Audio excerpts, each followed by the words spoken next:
savent pas qu'on cause de sexualité.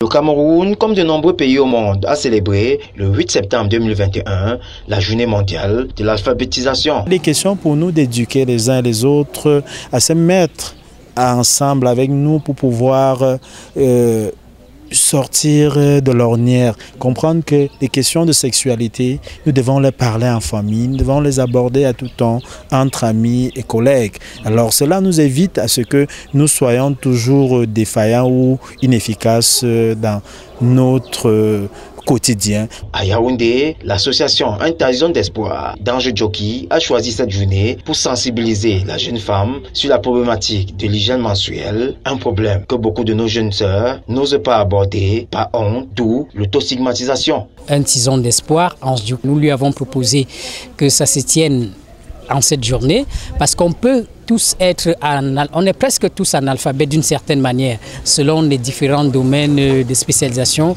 ou de catégories socio-professionnelles. Il y a des personnes qui, malgré qu'elles continuent de faire des enfants, d'être sexuellement actifs, des jeunes ou des femmes, d'être analphabètes sur leur corps ou alors sur le code de la sexualité.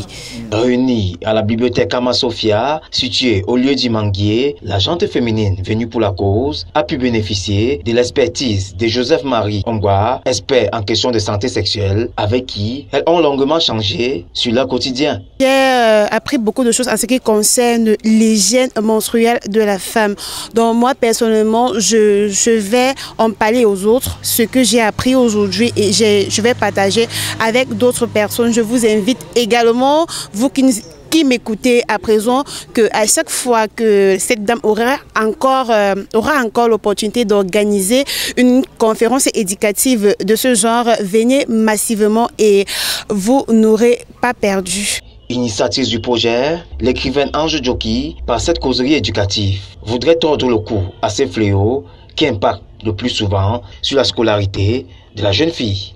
Pour ces filles-là qui justement souffrent de ces règles maladives, il arrive qu'elles ratent des journées de cours et même des examens parce qu'elles sont trop malades pour pouvoir aller se rendre à l'école. Imaginez des filles qui passent le brevet ou qui passent le bac mais qui vont rater leurs examens parce qu'elles seront trop malades pour se rendre en centre d'examen. Il n'y a pas que... L'expert du jour s'est dit satisfait dans la mesure où les échanges ont été fructueuses.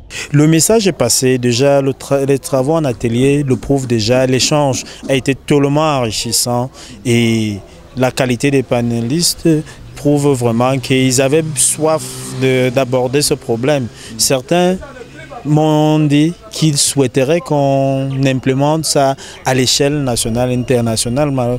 Par la remise de kits composés de stylos, règles, papier hygiénique ou encore serviettes hygiéniques que va se refermer la rencontre.